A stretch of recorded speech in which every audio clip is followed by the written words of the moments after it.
जय मसीह की। आप सभी को प्रभु यीशु के नाम से हम अभिनंदन करते हैं। आइए हम गीतों के द्वारा प्रभु के नाम की महिमा करेंगे। दुनिया बनाने वाले तेरी जय हो, दुनिया बनाने वाले तेरी जय हो, दुनिया बनाने वाले तेरी जय हो सदा के लिए, जय हो सदा के लिए, जय हो सदा के लिए, जय हो सदा के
परमेश्वर की पवित्र नाम की महिमा हो। கர்த்தர் இதுவரையிலும் நமக்கு நன்மையான காரியங்களை செய்து வருகிறார். अब तक परमेश्वर हमारे जीवन में भलाई काम करते आ रहा है। தேவனுடைய பிள்ளைகள் நாம் கர்த்தருக்கு நன்றி உள்ளவர்களாய் இருக்க வேண்டும். परमेश्वर के बच्चे हम प्रभु के लिए धन्यवाद के हृदय के साथ जीना है। இத்தனை மாதங்களாக தேவனுடைய பிள்ளைகள் நாம் ஒன்று கூடி கர்த்தரை ஆராதிக்க முடியாத ஒரு சூழ்நிலை காணப்பட்டிருந்தாலும் इतने महीने भर हम परमेश्वर को आराधना करने के लिए एक साथ नहीं जुड़ पाए।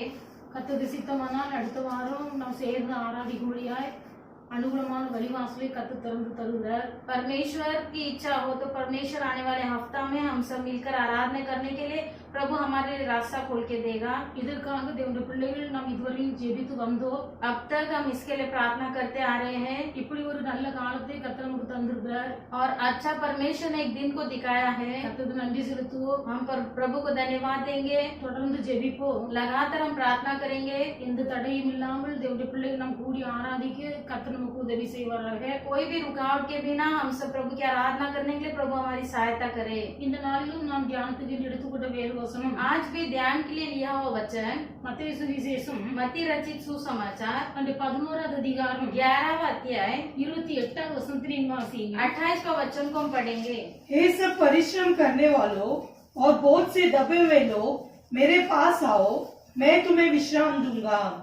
வருத்தப்பட்டு பாரம் சுமக்கிறவர்களே, हे सब बोझ से दबे हुए लोग நீங்கள் எல்லாரும் என்னிடத்தில் வாருங்கள், मेरे पास आओ, நான் உங்களுக்கு இளைப்பாறுதல் தருவேன். मैं तुम्हें विश्राम दूंगा। வருத்தப்பட்டு பாரம் சுமக்கிறவர்களே, हे बोझ से दबे हुए लोग நீங்கள் எல்லாரும் என்னிடத்தில் வாருங்கள், मेरे पास आओ, நான் உங்களுக்கு சமாதானம் தருவேன் என்று ஆண்டவர் சொல்கிறார். मैं तुम्हें शांति दूंगा, क्योंकि प्रभु कहता है। தேவனுடைய பிள்ளைகள் இந்த உலகத்தில் உயிரோடு வாழ்கிற நாட்களில் परमेश्वर के बच्चे संसार में जब तक हम जीवित हैं, எல்லாருக்கும் ஒவ்வொருவருக்கும் ஒவ்வொரு விதமான வருத்தங்களும் பாரங்களும் காணப்படுகிறது. हर एक व्यक्ति के जीवन में अलग प्रकार के बोझ और क्लेश है। அப்ப வருத்தப்படுகிறவர்கள் பாரப்படுகிறவர்கள் இயேசு கிறிஸ்துவிடத்தில் வந்தால் क्लेश उठाने वाले बोझ से दबे हुए लोग अगर यीशु के पास आएंगे तो இயேசு இளைப்பாறுதலையும் சமாதானத்தையும் தருகிறார். यीशु उनको विश्राम और शांति देते हैं। ஊர் நாட்டில் பார்ப்பீர்களானால் गांव में अगर आप देखोगे, காடுகளில் போய் விறகு வெட்டி கொண்டு வருவார்கள்.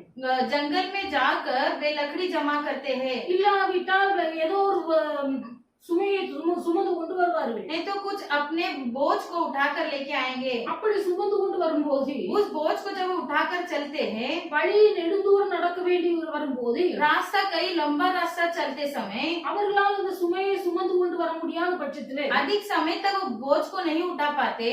மெயின் ரோடுகள்ல ஆங்காங்கே சுமை தாங்கி என்று சொல்லி கல் நட்டி வைத்திருப்பார்கள். कई जगह में ऐसे पत्थर को रखा होता है जहाँ पर हम बोझ को उतार के रख सकते हैं। அப்ப சுமையை சுமப்பதற்கு கஷ்டப்படும் போது जब इस बोझ भारी पड़ जाता है அது வருகிற வழியிலே ரோட்டோரமாய் நாட்டப்பட்டிருக்கிற அந்த சுமை தாங்கி கல்லிலே तो रास्ते में ही जहाँ पर पत्थर रखा जाता है, தங்கள் சுமையை இறக்கி வைத்து விட்டு उस पत्थर के ऊपर अपना बोझ को उतार कर रखकर கொஞ்ச நேரம் அதுல உட்கார்ந்து இளைப்பாரி थोड़ी देर विश्राम करके திரும்ப எடுத்து சுமையை எடுத்து கொண்டு நடந்து செல்வார்கள். फिर दोबारा अपने बोझ को सिर पर रखकर चल पड़ते हैं। இது உலகத்துல கிராம பகுதிகளில் நடக்கிற ஒரு காரியம். आप गांव की जगह में यहाँ इस बातों को देख सकते हैं। அது தேவனுடைய பிள்ளைகள் लेकिन प्रभु के बच्चों, இது இயேசு கிறிஸ்து சொல்லும் போது यीशु मसीह इस प्रकार कहते हैं, நம்முடைய வாழ்க்கையில அனுபவிக்கிற வருத்தங்கள் பாரங்களை குறித்து சொல்லுகிறார். हमारे जीवन में जो हम क्लेश और बोझ उठाते हैं उसके बारे में कहते हैं। வேதத்துல வாசிக்கும் போது पवित्र शास्त्र में हम पढ़ते हैं 2 கொரிந்தியர் 5வது அதிகாரம் 2 कोरिन्थियों का 5वां अध्याय அதனுடைய 4வது வசனத்தில் வாசிப்பீர்களானால் उसका 4वां वचन को जब पढ़ोगे,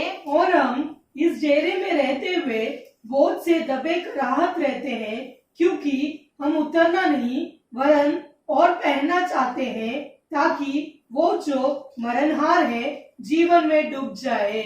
பவுல் சொல்லுகிறார், पौलुस इस प्रकार कहते हैं, இந்த கூடாரத்தில் இருக்கிற நாம் பாரம் சுமந்து தவிக்கிறோம். हम इस डेरे में रहते हुए बोझ से दबे रहते हैं। இந்த கூடாரத்தில் தங்கி இருக்கிற நாம் பாரம் சுமந்து தவிக்கிறோம். इस डेरे में जो हम रहते हैं बोझ से दबे रहते हैं। அதாவது இந்த சரீரத்திலே வாசமாய் இருக்கிற நாம் பாரம் சுமந்து தவிக்கிறோம் என்று சொல்கிறார். यानी इस शरीर में जो हम निवास करते हैं ये बोझ से दबा हुआ है। மாத்திரமல்ல யோபு சொல்லும் போது इतना ही नहीं, अय्यूब कहता है, யோபின் புஸ்தகம் 5வது அதிகாரம் 7வது வசனத்தை வாசிப்பீர்களானால் अय्यूब के 5वां अध्याय का 7वां वचन को जब पढ़ोगे, परंतु जैसे चिंगारियां ऊपर ही ऊपर को उड़ जाती है, वैसे ही मनुष्य कष्ट भोगने के लिए उत्पन्न हुआ है। யோபு சொல்லுகிறார், अय्यूब कहता है, யோபின் புஸ்தகத்தில் இந்த 5ஆம் அதிகாரம் 7ஆம் வசனத்தில் நாம் வாசிக்கிறோம், अय्यूब के 5वां अध्याय के 7वें वचन में इस प्रकार लिखा है, மனுஷன் வருத்தம் அனுபவிக்க பிறந்திருக்கிறான் என்று சொல்லப்பட்டிருக்கிறது. मनुष्य कष्ट भोगने के लिए उत्पन्न हुआ है। அப்ப மனுஷன் வருத்தம் அனுபவிக்க பிறந்திருக்கிறார். मनुष्य कष्ट भोगने के लिए उत्पन्न हुआ है। சரீரத்துல உயிரோடு வாழ்கிற நாட்கள் எல்லாம் பாரம் சுமந்து தவிக்கிறார். जब तक हम इस शरीर से जीवित है तब तक हम इस बोझ को उठाना है। இந்த சரீரத்துல உயிர் இருக்கும் வரையிலையும் जब तक हमारे शरीर में जीवन है, வருத்தங்களும் பாரங்களும் மனுஷனுடைய வாழ்க்கையில வந்து கொண்டிருக்கிறது. क्लेश और बोझ पालन पर आते रहता है। உலகத்துல சொல்லுவார்கள், संसार में कहावत है, மூக்கு இருக்கும் வரையிலும் சளி இருக்கதான் செய்யும் என்று. जब तक नाक है तब तक सर्दी पकड़ेगी। கடலின் ஓரத்தில் நின்று கொண்டிருக்கும் போது समुद्र के किनारे में खड़े होकर அந்த கடலிலே சமுத்திரத்திலே அலைகள் ஓய்வதில்லை. वहाँ पर लहरें थमते नहीं है। அதே போல ஒரு மனுஷனுடைய வாழ்க்கையில वैसे ही एक मनुष्य के जीवन में பாரங்களும் வருத்தங்களும் மாறி மாறி வந்து கொண்டிருக்கிறது. क्लेश और बोझ पीछे से आते ही रहता है। இந்த வருத்தங்கள் பாரங்கள் வரும்போது ये क्लेश और बोझ जब आता है, இயேசு சொல்லுகிறார், यीशु कहते हैं, நீங்கள் வருத்தப்பட்டு பாரம் சுமக்கும் போது जब तुम बोझ से दबे रहते हो, நீங்கள் என்னிடத்தில் வாருங்கள். आप मेरे पास आओ। நீங்கள் என்னிடத்தில் வந்தால் जब तुम मेरे पास आओगे, நான் உங்களுக்கு இளைப்பாறுதல் சமாதானம் தருவேன் என்று சொல்லுகிறார். मैं तुम्हें विश्राम और शांति दूंगा। யோபு புஸ்தகம் अय्यूब के पुस्तक 6ஆம் அதிகாரம் उसके 6वां अध्याय 2ஆம் வசனத்தில் வாசிப்பீர்களானால், दूसरा वचन में इस प्रकार लिखा है, भला होता कि मेरा खेत तोला जाता और मेरी सारी विपत्ति तुला में रखी जाती। யோபு சொல்லுகிறார், अय्यूब कहता है, என்னுடைய சஞ்சலங்களை எல்லாம் நிறுத்து பார்த்தால் अगर मेरी सारे बोझ को तोला जाएगा, அது கடற்கரை மணலை பார்க்கிற பாரமா இருக்கும் என்று சொல்லுகிறார். वो समुद्र की बालू से भी अधिक भारी है। என்னுடைய சஞ்சலங்களை எல்லாம் நிறுத்து பார்த்தால் यदि मेरी सारी कष्टों को तुम तोल कर देखोगे, கடற்கரை மணலை பார்க்கிற பாரமா இருக்கும். समुद्र की बालू से भी अधिक भारी है। அவ்வளவு பாரம் சுமந்து இருக்கிறார் யோபு. उतना भारी बोझ उठाया है अय्यूब ने। யோபு ஒரு உத்தமன், अय्यूब एक खरा इंसान था, தேவனுக்கு பயப்படுகிற ஒரு மனுஷன். परमेश्वर का भय मानता था।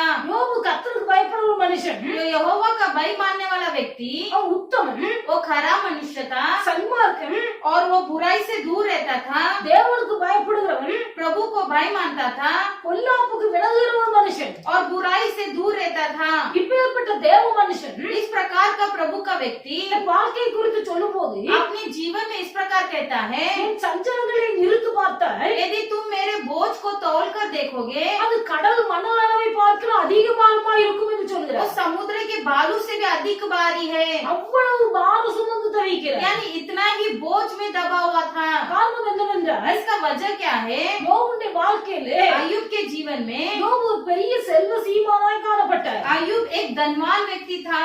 யோபுக்கு 7000 ஆடுகள் இருந்தது, अय्यूब के 7000 भेड़ बकरियां थे, 3000 ஒட்டகங்கள் இருந்தது, 3000 ऊंट थे, 500 ஏர் மாடு, 500 जोड़ी बैल, 500 கழுதைகள், 500 गधियां, 7 குமார், 7 लड़के 3 குமார்த்திகள், और 3 लड़कियां, இன்னும் अनेक வேலைக்காரர்கள், कहीं नौकर लोग, வேலைக்காரிகள், नौकरानी लोग, எல்லாரும் யோபுக்கு இருந்தார்கள்.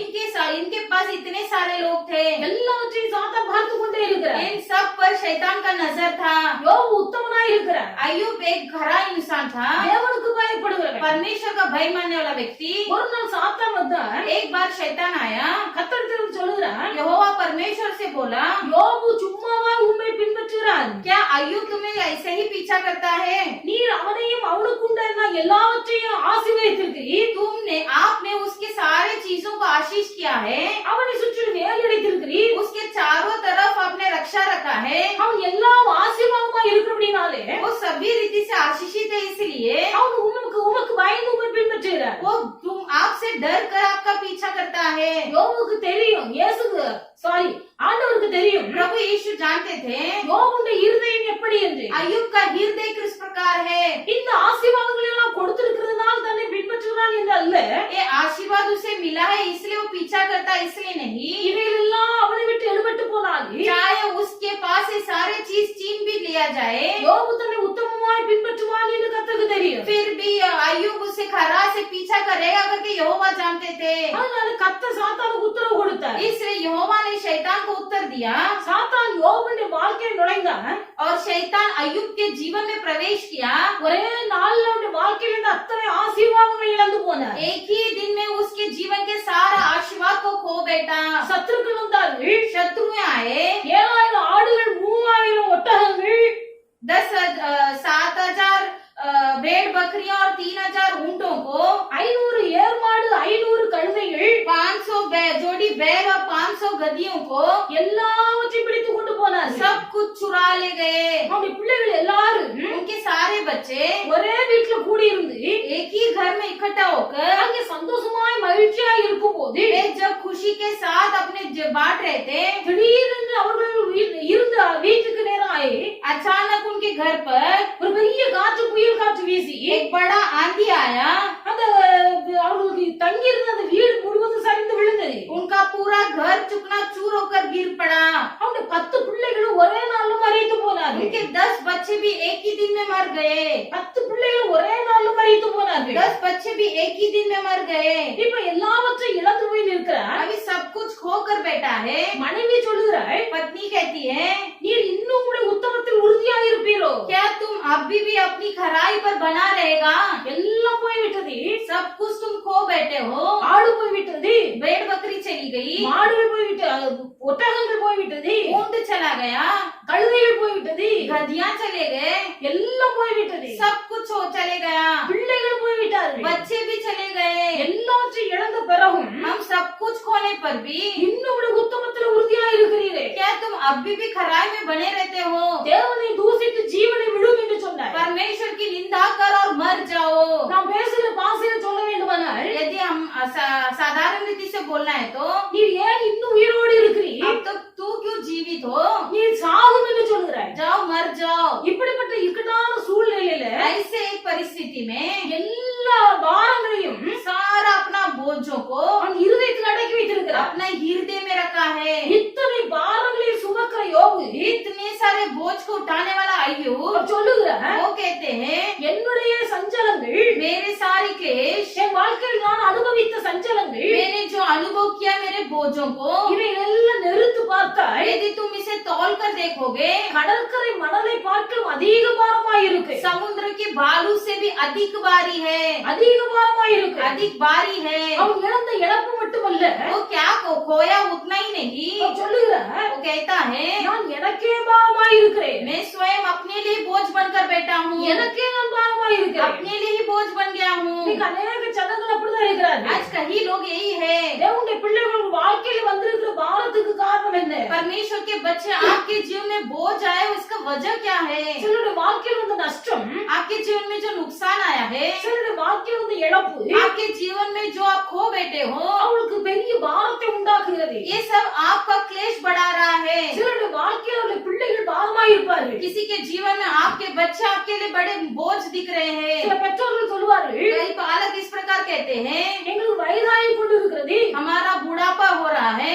பிள்ளைகளுக்கு திருமணம் செய்து கொடுத்து அவர்களுக்கு ஒரு வாழ்க்கை அமைத்து கொடுத்து விட்டால் हमारे बच्चों का अच्छी तरह से शादी करके उनका एक जिंदगी बसा देंगे तो அது எனக்கு சமாதானமாய் இருக்கு. ये हमारे लिए एक शांति होगा। பிள்ளைகளை நினைக்கும் போது அது பாரமாய் இருக்கிறது என்று சொல்கிறார்கள். कहते हैं कि जब हम बच्चों को याद करते हैं तो हमारा बोझ बढ़ जाता है। ஒவ்வொருவருக்கும் ஒவ்வொரு விதமான பாரம் இருதயத்திலே तो இருக்கிறது. ऐसे हर एक व्यक्ति का बोझ अलग अलग प्रकार का है। சிலர் தங்களுடைய வாழ்க்கையில இப்படி பலவிதமான இழப்புகளின் மத்தியில் இருக்கும் போது हो सकता है कई लोग जब अपने जीवन में सब कुछ खो बैठते हैं, உறவினர்கள் எல்லாரும் கைவிட்டு விட்டு விலகி போகிறார்கள். पूरे परिवार के लोग उन्हें छोड़कर नफरत करने लगते हैं। உயிருக்கு நேசிக்கிற நண்பர்கள் கூட जिनसे वो बहुत लगाव रखते हैं, मित्र लोग, என்ன பாவம் செய்தாலோ, क्या पाप किया होगा, என்ன பாவம் செய்தாலோ, क्या पाप किया होगी, இப்படிப்பட்ட கஷ்டத்தை நஷ்டத்தை அனுபவிக்கிறார்கள். ऐसे इन्हों तकलीफ उठा रहे हैं, என்று நிந்தையான வார்த்தைகளை பேசுகிறார்கள். ऐसे अपमान भरी बातों को करते हैं। இப்படிப்பட்ட வார்த்தைகளை கேட்கும் போது, इन सारे शब्दों को जब सुनते हैं, இப்படிப்பட்ட கைவிடப்பட்ட நிலைமையை காணும் போது, ऐसे जब ठुकराया गया परिस्थिति को जब देखते हैं, சில மனிதர்கள் சொல்லுற வார்த்தை, कई मनुष्य लोग इस प्रकार कहते हैं, நான் எனக்கே பாரமாய் இருக்கிறேன், मैं स्वयं अपने लिए बोझ बन गया हूँ, நான் எனக்கே பாரமாய் मैं இருக்கிறேன். स्वयं अपने लिए बोझ बन गया हूँ। இன்னும் சில சொல்லுற வார்த்தை, और कुछ लोग इस प्रकार कहते हैं, நான் இந்த பூமிக்கு பாரமாய் இருக்கிறேன். मैं इस पृथ्वी के लिए बोझ बन गया हूँ। ஒவ்வொருவரும் ஒவ்வொரு வெளிப்படுத்துகிறார்கள். एक एक व्यक्ति अपना बोझ कई अलग अलग रीति से प्रकट कराता है। நான் குடும்பத்துக்கு பாரமா இருக்கிறேன் என்று சொல்கிறார்கள். कोई कहता है मैं परिवार के लिए बोझ हूँ। சில பிள்ளைகள் சொல்கிறார்கள் எங்க பெற்றோருக்கு நான் பாரமா இருக்கிறேன் என்று. कोई बच्चे कहते मैं पालकों के लिए बोझ बन गया हूँ। பிள்ளைகள் பெற்றோருக்கு பாரமா இருக்கிறார்கள். बच्चे पालक के लिए बोझ बन जाते हैं। எப்படியோ ஒரு விதத்துல பாரம் சுமக்கிறார்கள். ऐसे कई रीति से बोझ उठाते हैं। அப்ப எப்படிப்பட்ட பாரமா இருந்தாலும் कोई भी बोझ क्यों ना हो, சமுத்திரத்தின் மணலை பார்க்கிறோம் அதிக பாரமா இருந்தாலும் चाहे समुद्र की बालू से अधिक भारी का बोझ हो, இயேசு சொல்கிறார் यीशु कहते हैं பாரம் சுமக்கிற நீங்கள் எல்லாரும் என்னிடத்தில் வாருங்கள். हे बोझ से दबे हुए लोग मेरे पास आओ, நான் உங்களுக்கு சமாதானம் தருவேன். मैं तुम्हें विश्राम दूंगा। இன்னைக்கு நீங்கள் எந்த இடத்துல பாரப்பட்டு கொண்டு இருந்தாலும் आज के दिन आप किसी भी रीति के बोझ उठा रहे हो, இயேசுவை விசுவாசித்து அவரிடத்தில் நீங்கள் கடந்து வருவீர்களானால் यदि आप यीशु पर विश्वास करके यीशु के पास आएंगे, இயேசு உங்கள் பாரங்கள் எல்லாவற்றையும் மாற்றி यीशु आपके सारे बोझ को दूर करके உங்களுக்கு சமாதானம் தருவார். आपको शांति देगा। வேதத்துல வாசிக்கும் போது पवित्र शास्त्र में पढ़ते हैं 32வது சங்கீதம் भजन संगीता का 32वां अध्याय அவர் 4வது வசனத்தில் வாசிப்பீர்களானால் 4था वचन को जब तुम पढ़ोगे, क्योंकि रात दिन में तेरे हाथ के नीचे दबा रहा और मेरी तरावट धूप काल की सी जुरहट बनती गई। தாவீது சொல்கிறார் दाऊद कहता है இரவும் பகலும் என்மேல் உம்முடைய கை பாரமா இருந்ததினால் रात दिन में तेरे हाथ के नीचे दबा रहा, என் சார்பு உஷ்ணகால வறட்சி போல் வறண்டு போயிற்று என்று சொல்கிறார். मेरी तरह धूप काल की सी जराट बनती गई। இரவும் பகலும் रात और दिन என்மேல் உம்முடைய கை பாரமா இருந்தபடினால் मुझ पर तेरे हाथ का बोझ पड़ा था, என் சார்பு உஷ்ணகால வறட்சி போல வறண்டு போயிற்று. मेरी तरह धूप काल की सी जुराहट बनती गई। தாவீது தன் வாழ்க்கையில் அனுபவித்த ஒரு காரியத்தை சொல்கிறார். दाऊद ने अपना जीवन में जो तकलीफ उठा उसके बारे में कहता है, அவருக்கு அவ்வளவு பெரிய வேதனை. उनके अंदर इतना बड़ा दुख। தாவீது சொல்கிறார் दाऊद कहता है கர்த்தருடைய கரம் என்மேல் பாரமா இருந்தது. मैं परमेश्वर के हाथ के नीचे दबाया गया था, அது வாழ்க்கையில் நிம்மதி இல்லை. क्योंकि उनके जीवन में शांति नहीं थी। கர்த்தருடைய கரம் அவன் மேல் இரவும் பகலும் பாரமா இருந்தது. रात और दिन परमेश्वर के हाथ के नीचे वे दब रहे थे, அதனால என் வாழ்க்கை சாரமற்று உழந்து போய் காணப்படுகிறது சொல்லுகிறார். इसलिए मेरे जीवन में कोई आस नहीं और मैं पूरी तरह से चूर हो चुका हूँ। அப்ப இந்த தாவீது வாழ்க்கையில இப்படி ஒரு பாரம் உண்டாக காரணம் इसका वजह क्या कि इतना बड़ा बोझ आ गया। தாவீது சொல்லுகிறார் दाऊद कहते हैं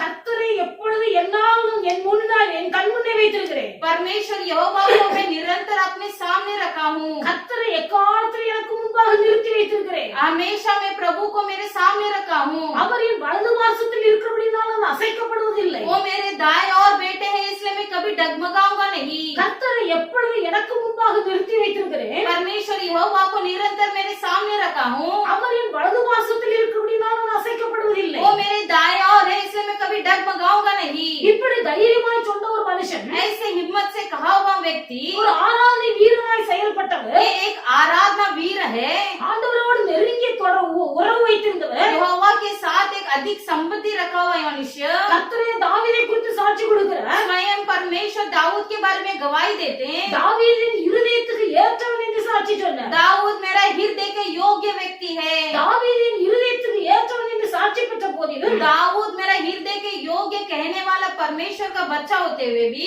தாவீதுடைய வாழ்க்கையிலே கர்த்தருடைய கரம் அவன் மேல் பாரமாய் இருந்தது. लेकिन देखिए दाऊद के ऊपर परमेश्वर का हाथ पड़ा था। அவன் தியானம் பண்ணுகிற சாயங்கால வேளையிலே वो शाम के समय वो जब ध्यान कर रहा था, யுத்தத்துக்கு புறப்பட்டு போகாமல் युद्ध में न जाते समय அவன் வீட்டிலே நித்திரை பண்ணி கொண்டிருந்தார். वो घर पर आराम कर रहा था। அவன் நித்திரை செய்து எழுந்த போது आराम करके उठते समय வீட்டிலே மொட்டை மாடியிலே உலாவி கொண்டிருக்கும் போது वे जब ऊपरी आंगन में यहाँ वहाँ टहल महल रहे थे, அங்கே தூரத்திலே ஒரு ஸ்திரீ ஸ்நானம் பண்ணுகிறதை பார்த்தார். उन्होंने अपना नजर एक स्त्री के ऊपर रखा।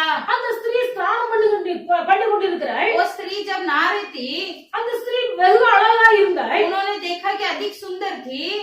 ஆனபடினாலே தாவீதுக்கு அந்த ஸ்திரீ மீது ஒரு ஸ்நேகம் வந்தது. उन्होंने उस पर इच्छा रखकर தாவீது தன் ஆட்களை அழைத்து उसने अपने लोगों को भेजकर ஸ்நானம் பண்ணி கொண்டு சகோதரி அழைத்து கொண்டு வர சொன்னார். स्नान करने वाली उस स्त्री को बुलवा लिया।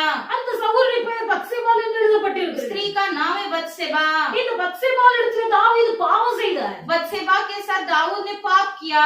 தாவீது செய்த பாவம் दाऊद ने क्या पाप किया? அவருடைய வாழ்க்கையில் ஒரு பெரிய குற்றம் மனசாட்சி உண்டாக்கினது. यही पाप उसके उसके जीवन में बड़ा दोष लाया, ஏன்னு சொன்னால் क्योंकि அந்த பத்சேபாள் ये बत्सेबा அவர் உரியா இருந்த சவுலின் மனைவி. ये उरिया नामक व्यक्ति का पत्नी थी। அந்த காலத்துல ராஜாக்கள் எத்தனை திருமணம் செய்ய வேண்டுமானாலும் செய்து கொள்ளலாம். उन दिनों में राजाओं के कई सारे पत्नियां होते थे, அது தவறு அல்ல.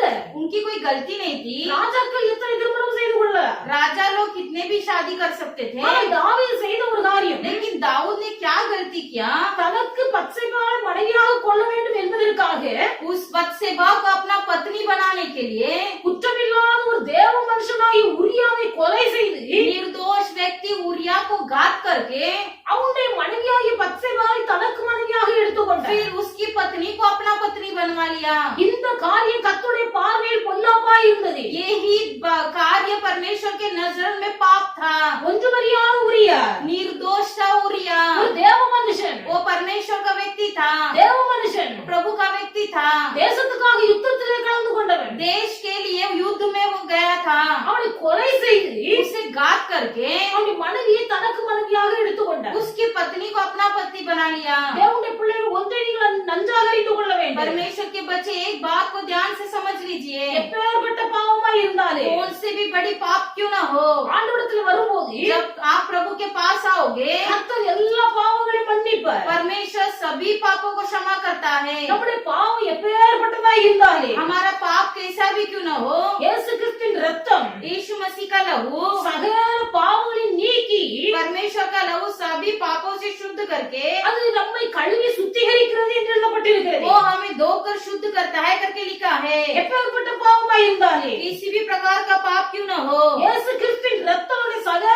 பாவங்களையும் நீக்கி கழுவி நம்மை சுத்திகரிக்கிறது. परमेश्वर का लहू हमारे सारे पापों को धोकर शुद्ध करता है। அப்படினாலே इसलिए தேவனுடைய பிள்ளைகள் प्रभु के बच्चे பாவத்தை கர்த்தர் மன்னிக்கிறார். पापों को प्रभु क्षमा करता है। ஆனா கர்த்தர் பாவங்களை மன்னிக்கிறார். प्रभु पापों को क्षमा करता है, ஆனா பாவத்துக்கு என்று ஒரு தண்டனையை கர்த்தர் வைத்திருக்கிறார். लेकिन पाप के लिए प्रभु ने एक दंड रखा है। அந்த தண்டனையை அது கட்டாயம் அனுபவித்துதான் ஆக வேண்டும். उस दंड को तो हमें अनुभव करना ही है। தாவீது செய்த பாவத்தை மன்னிக்கிறார். दाऊद ने जो पाप किया उसे क्षमा किया, ஆனா தாவீது செய்த பாவத்துக்கு தண்டனையாக लेकिन उसका दंड का क्या था, பத்சேபாளுக்கு தாவீதுக்கு பத்சேபாளுக்கு பிறந்த பிள்ளையை கர்த்தர் எடுத்துக்கொண்டார். बत्शेबा और दाऊद के लिए जो बच्चा जन्मा था उस बच्चे को प्रभु ने उठा लिया। அந்த பிள்ளை மரித்து போனது. बच्चा मर गया। அந்த பிள்ளை மரித்து போனது. बच्चा मरने के बाद மாத்திரமல்ல தேசத்திலே பயங்கரமான பிரச்சனை உண்டாக்கினார். देश में बहुत बड़ी समस्या उठी। கர்த்தருடைய பிள்ளைகள் நன்றாக அறிந்து கொள்ள வேண்டும். परमेश्वर के बच्चे अच्छे से समझ लीजिए, பாவங்களை கர்த்தர் மன்னிப்பார். हमारे पापों को प्रभु क्षमा करता है, ஆனால் பாவத்துக்குரிய தண்டனை கட்டாயம் நிறைவேற்றியே முடிப்பார். लेकिन जो पाप का दंड है उसे जरूर प्रभु पूरा करता है। அதனால தான் நீங்க அநேகர் நினைக்கிறார்கள், इसलिए आज कई लोग सोचते हैं நான் இயேசு கிறிஸ்துவை விசுவாசித்து ஏற்றுக்கொண்டிருக்கிறேன், मैं यीशु पर विश्वास करके उसे अपनाया हूँ, ஆண்டவரின் பாவங்களை எல்லாம் மன்னித்தார், प्रभु मेरे सारे पापों को क्षमा किया,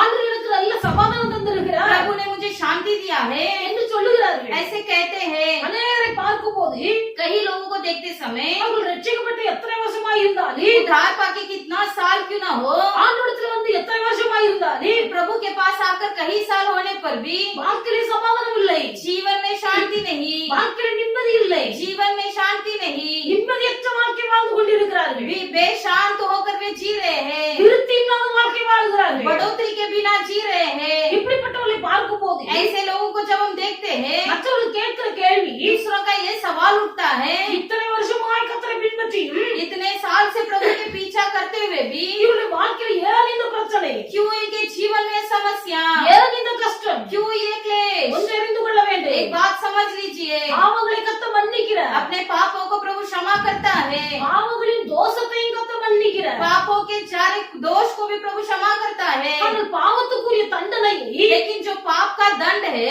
ஆண்டவர் அவர்களுக்கு அனுமதிக்கிறார். उसे प्रभु देता है, அந்த தண்டனையை அனுமதித்தான் ஆக வேண்டும். क्योंकि उस दंड को हमें अनुभव करना ही पड़ेगा। கர்த்தரை எப்பொழுது எனக்கு முன்பாக நிறுத்தி இருக்கிறேன், मैं दाऊद कहता है, प्रभु को मैं हमेशा मेरे सामने रखा हूँ, அவர் என் வலது பக்கத்தில் இருக்கிறபடினாலே वो मेरे दाएं और बैठे हैं, நான் அசைக்கப்படுவதில்லை. इसलिए मैं कभी डगमगाऊंगा नहीं। இவ்வளவு தைரியமாய் சொன்ன தாவீது इतना धैर्य से कहा हुआ दाऊद, இந்த பாவத்தை செய்த போது जब उसने ये पाप किया அவன் தேவ பிரசன்னத்தை இழந்து वो போனார். प्रभु की प्रसन्न को भूल गया, அவன் மனசாட்சியோட வாதிக்கிறது, उसका विवेक उसे चूकने लगा, மனசாட்சி வாதிக்கிறது. विवेक चूकने लगा। இப்ப சொல்லுகிறார், कहता है என் பாவம் எப்பொழுது எனக்கு முன்பாக நின்று கொண்டிருக்கிறது. अब हमेशा मेरा पाप मेरे सामने खड़ा है।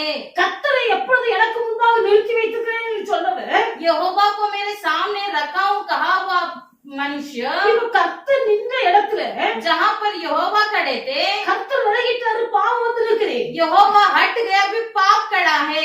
கண்ண மூடி இருந்தாலே चाहे आंख बंद है, அவனுக்கு முன்னாடி பாவம் நின்றுட்டே இருக்கு. उसके सामने उसके पाप खड़ा है। இந்த பாவம் அவனுக்கு முன்னாடி நின்று கொண்டிருக்கிறதுனால ये पाप जो खड़ा हुआ है, அவன் வாழ்க்கையில சமாதானம் இல்ல, उसके जीवन में शांति नहीं, அவனுக்கு நிம்மதி இல்ல, उसको शांति नहीं है, மனசாட்சி வாதித்துக் கொண்டே क्योंकि இருக்கிறது. उसका विवेक चुप रहा है। சொல்லுறா वो कहता है, கர்த்தருடைய கரம் என்ன பாரமா இருந்தபடினாலே मुझ पर परमेश्वर का हाथ दब रहा था, என்னுடைய சாரம் உஷ்ணகால வறட்சி போல வறண்டு போயிற்று. इसलिए मेरे तराहट ऊन के समान झुरहाट बनती गई। இவ்வளவு கஷ்டத்தின் மத்தியிலே इतने तकलीफ के बीच में भी கர்த்தருடைய கரம் அவங்க இரவும் பகலும் பாரமா இருந்தாலே परमेश्वर के हाथ के नीचे वो दिन और रात दबने पर भी அவருடைய வாழ்க்கையின் சாரம் உஷ்ணகால வறட்சி போல வறண்டு போயிருந்ததா இருந்தாலே इसकी तराहट उष्णकाल के समान झुरहाट बनते जाने पर भी அதே தாவீது சொல்லுகிறார், वही दाऊद कहता है, சங்கீதம் 68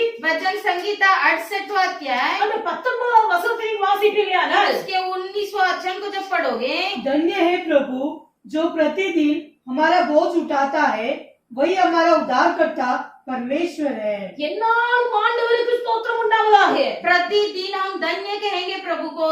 என்னாலும் ஆண்டவருக்கு ஸ்தோத்திரம் உண்டாவதாக. धन्य है प्रभु जो प्रतिदिन நம்மேல் பாரம் சுமத்தினாலே हमारा बोझ उठाता है, நம்மை ரட்சிக்கிற தேவன் அவரே. वही हमारा उद्धारकर्ता परमेश्वर है। நம்மேல் பாரம் சுமத்தினாலே चाहे हमारा बोझ उठाता है, நம்மை ரட்சிக்கிற தேவன் அவரே. हमारा उद्धारकर्ता परमेश्वर वही है। எங்க போனாலும் நிம்மதி கிடைக்காது, कहीं भी जाओ तुम्हें कभी शांति नहीं मिलेगा, எங்க போனாலும் இளைப்பாறுதல் கிடைக்காது, कहीं भी जाओ तुम्हें कभी सुख नहीं मिलेगा, எங்க போனாலும் சமாதானம் இருக்காது. कहीं भी जाओ तुम्हें समाधान नहीं मिलेगा। தாவீது சொல்லுகிறார், दाऊद कहता है, நம்மேல் பாரம் சுமத்தினாலே चाहे हम पर बोझ उठाए, நம்மை ரட்சிக்கிற தேவன் அவரே.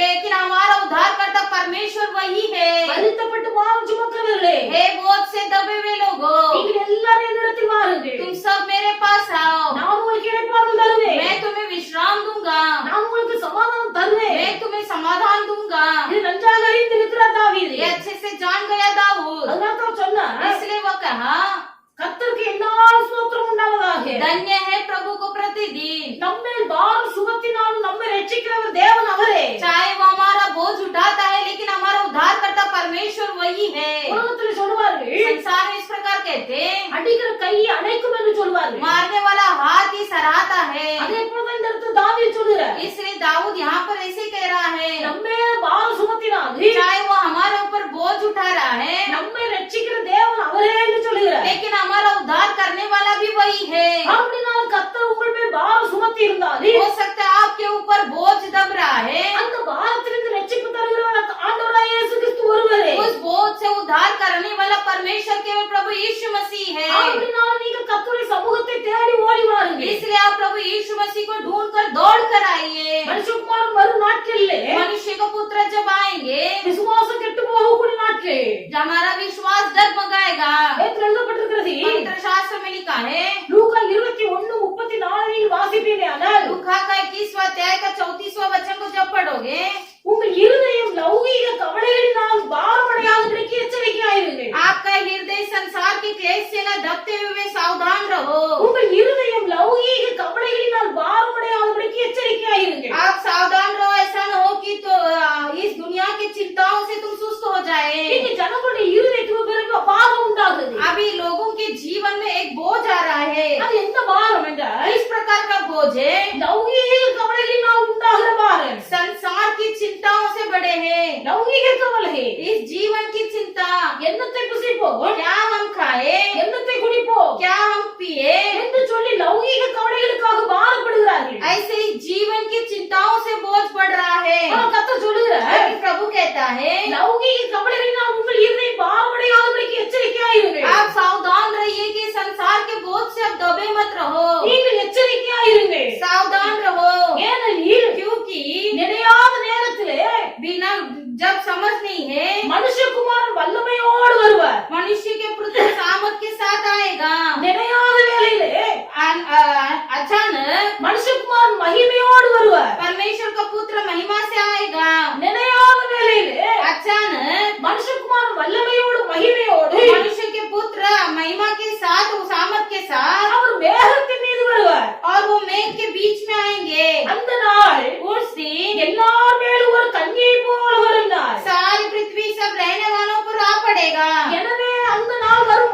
जब वो ऐसा आएंगे நீங்கள் மனுஷகுமாரனுக்கு முன்பாக நிற்பதற்கு தகுதியா இருக்கும் பொருட்டு तो मनुष्य के पुत्र के सामने खड़े होने के योग्य बनो। எப்பொழுதும் ஜெபம் பண்ணி விழித்துக் கொண்டிருங்கள். इसलिए जागते रहो और हर समय प्रार्थना करते रहो। எதிர்பாராத நாள்ல மனுஷகுமாரன் வரப்போகிறார். ऐसे अचानक मनुष्य का पुत्र एक दिन आने वाला है। அப்படினால் லௌகீக கவலைகளினால் உங்கள் இருதயம் பாரமடையாதபடிக்கு எச்சரிக்கையாயிருங்கள். इसलिए जीवन की चिंताओं से सुस्त न हो जाए, इसलिए सावधान रहो। பாரம் என்று சொல்லும் போது जब बोझ बोलते हैं அது சுமை, वो एक बड़ा क्लेश है, வெயிட். बहुत बड़ा बोझ होता है। கர்த்தருடைய பிள்ளைகள் प्रभु के बच्चे ஆண்டவர் வரும்போது जब मनुष्य का पुत्र आएगा, அவரோடு கூட போக வேண்டுமானால் यदि हम प्रभु के संग जाना है, லௌகீக கவலைகள் இருதயத்தில் இருக்கும் போது यदि संसार का बोझ रहेगा, அது கர்த்தரோடு நம்மை சேர்த்துக் கொள்ள முடியாதபடிக்கு தடை பண்ணுகிறது. वो हमें प्रभु के साथ मिलने से रोकता है। அப்படினால் லௌகீக கவலைகளை விட்டு நீங்க விலகுங்கள் என்று சொல்கிறார். इसलिए वो कहता है कि प्रभु इस संसार के बोझ से दूर रहो। லௌகீக கவலை इस संसार के बोझ ஆத்மாவுடைய மரணத்தை உண்டாக்கு. हमारे प्राण में मृत्यु लाएगा। அப்படினால் லௌகீக கவலையை குறித்து நீங்கள் எச்சரிக்கையாயிருங்கள். इसलिए संसार के बोझ से सावधान रहो। பறவைகளிலே மிகவும் அதிகமாய் உயரமாய் பறக்கக்கூடிய பறவை बहुत लंबाई ऊंचाई में उड़ने वाला एक पक्षी, அது கழுகு. वो है उखाब। கழுகு उखाब மிகவும் உயரமாய் பறக்கக்கூடியது. ऊंचाई में उड़ता है। அப்ப அவ்வளவு உயரமாய் பறக்கக்கூடிய கழுகா இருந்தாலே उतने ऊंचाई में उड़ने वाला उखाब भी क्यों न हो, அந்த கழுகினுடைய கால்களிலே उसके पैरों में, ரெண்டு கால்களிலையும் उसके दोनों पैरों को, ரெண்டு கால்களிலே ரெண்டு மணல் மூட்டையை கட்டி தொங்க விட்டு अगर उसके दोनों पैरों को एक भालू की गोनी को बांध दिया है கழுகு நீ பற பற என்று சொன்னாய், और उसे हम कहेंगे कि उखाब उड़ उड़, கழுகால பறக்க முடியாது. तो उससे उड़ नहीं सकता। அதே போல इसी प्रकार தேவனுடைய பிள்ளைகள் எத்தனை பேர் வருட விசுவாசியா இருந்தாலும், चाहे कितने साल के विश्वासी क्यों न हो, எத்தனை வருஷம் கர்த்தரை பின்பற்றினாலும், कितने साल से प्रभु को जानते हो, உன் இருதயத்திலே லௌகீக பாரங்கள் கவலைகள் நிறைந்திருக்குமேயானால், अगर तुम्हारे हृदय में इस दुनिया की बातें और दुनिया की बोझ से दबे हो, மனுஷகுமாரன் மகிமையோடும் வல்லமையோடும் மேகத்தில் வரும்போது जब मनुष्य का पुत्र महिमा और सामर्थ के साथ मेघ के बीच में उतर आएंगे, அவரோடு கூட சேர்ந்து கொள்ள முடியாது. हम उनके साथ उठा नहीं ले सकते। அதனால் இன்றைக்கு எப்பேற்பட்ட பாரங்கள் உங்கள் இருதயத்தில் இருந்தாலே, इसलिए आज के दिन किसी भी प्रकार का बोझ क्यों न हो, எல்லா பாரங்களையும் सारे बोझों को தாவீது சொல்லுகிறார், दाऊद कहता है, கர்த்தர் மேல் உன் பாரத்தை வைத்து விடு, यहोवा पर अपना बोझ को डाल दे, அவர் உன்னை ஆதரிப்பார், वही तुझे आदर करेगा। நீதிமானை அவர் ஒரு நாள் தள்ளாட விட மாட்டார். धर्मियों को कभी वो टुकराता नहीं। பாரம் சுமந்த மனுஷன் தாவீது, बोझ उठाया हुआ व्यक्ति दाऊद, கர்த்தருடைய கரமே அவன் மேல் பாரமாய் இருந்தது. निरंतर दिन और रात परमेश्वर के हाथ के नीचे दब रहा था। அவ்வளவு பாரம் சுமந்த போதிலும் उतना बोझ आने पर भी தாவீது விசுவாசத்தோடு சொன்னார், दाऊद ने विश्वास के साथ कहा, நம்மேல் அவர் பாரம் சுமத்தினாரே, चाहे हमारा बोझ उठाता है, நம்மை ரட்சிக்கிறவராகவே, लेकिन हमारा उद्धार करता वही है। ஆகையினால் கர்த்தர் மேல் உங்கள் பாரத்தை வைத்து விடுங்கள், इसलिए अपने सारे बोझ को यहोवा पर डाल दो, கர்த்தர் உங்களை ஆதரிப்பார். प्रभु ही आपको संभालेगा। ஹல்லேலூயா, हालेलुया, ஹல்லேலூயா, हालेलुया, ஹல்லேலூயா. हालेलुया। வேதத்தை வாசிக்கும் போது पवित्र शास्त्र में पढ़ते हैं, பாரம் என்று சொல்லும் போது बोझ यानी யோபை குறித்து நாம் தியானித்தோம், अय्यूब के बारे में हमने ध्यान किया, தாவீதை குறித்து நாம் தியானித்தோம். दाऊद के बारे में हम ध्यान किए। இப்ப வருத்தம் என்று சொல்லும் போது जब क्लेश कहते हैं, ஆதியாகமத்தின் புஸ்தகம் उत्पत्ति की पुस्तक 41வது அதிகாரம் 41 का अध्याय அவங்க 51வது வசனத்தை வாசிப்பீர்கள். 51 वचन को जब पढ़ोगे, यूसुफ ने अपने जेठ का नाम यह कह के मनासे रखा कि परमेश्वर ने मुझसे मेरा सारा क्लेश और मेरे पिता का सारा घराना बुला दिया है। யோசேப்பு சொல்லுகிறார், यूसुफ इस प्रकार कहता है, என் வருத்தம் யாவையும், मेरे सारा क्लेश, என் தகப்பனுடைய குடும்பம் அனைத்தையும் मेरे पिता का सारा घराना நான் மறக்கும்படி தேவன் பண்ணினார் என்று சொல்லி परमेश्वर ने मुझे बुला दिया है। தன் மூத்த குமாரனுக்கு மனாசே என்று பெயர் வைத்தார். अपने जेठे पुत्र का नाम मनशे करके रखा। யோசேப்பை குறித்து எல்லாரும் அறிந்திருப்பீர்கள். हम सब यूसुफ के बारे में जानते हैं। யாக்கோபுக்கு 12 குமாரர்கள் இருந்தார்கள். याकूब के 12 बच्चे थे। யாக்கோபு தன் அதிகமாய் நேசித்த மனைவி ராகேல். याकूब अधिक स्नेह करने वाला पत्नी राहेल थी। இந்த ராகேலுடைய குமாரன் யோசேப்பு. राहेल का बेटा यूसुफ था। ராகேல் சிறு வயதா இருக்கும் போதே 2வது பிரசவத்தில் மரித்து போனார். रही। ஆனபடினால் ராகேல் மேல் பிரியமாய் இருந்தபடினாலே राहेल से इतना प्रेम करते थे। ராகேல் பெற்ற மூத்த குமாரனாகிய யோசேப்பை அதிகமாய் நேசித்தார். राहेल ने जन्माई दी हुई यूसुफ से बहुत लगाव था। யோசேப்புக்கு 10 அண்ணன்மார் இருந்தார்கள். यूसुफ के 10 भाई थे।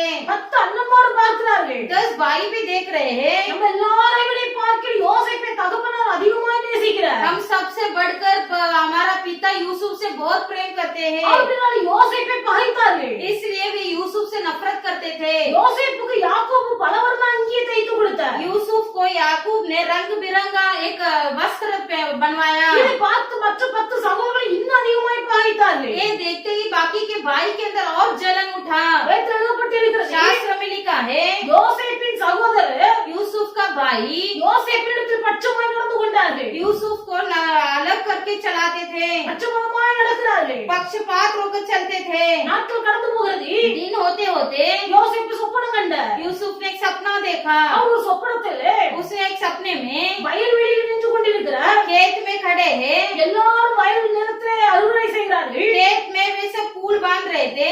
அவரவர்கள் அறுவடை செய்த அரிக்கட்டுகளை கொண்டு வைக்கிறார்கள். सब खेती करके अपने फूल को बांध रहे हैं। யோசேப்பு தானும் அரிக்கட்டுகளை அறுக்கிறார். यूसुफ भी अपना पूला को बांध रहा है। அந்த அரிக்கட்டை கொண்டு வைக்கும் போது जब वो उसने अपना पूला को रखा, யோசேப்பின் அரிக்கட்டு நிமிர்ந்து நின்றது. उसका पूला उठकर सीधा खड़ा हो गया।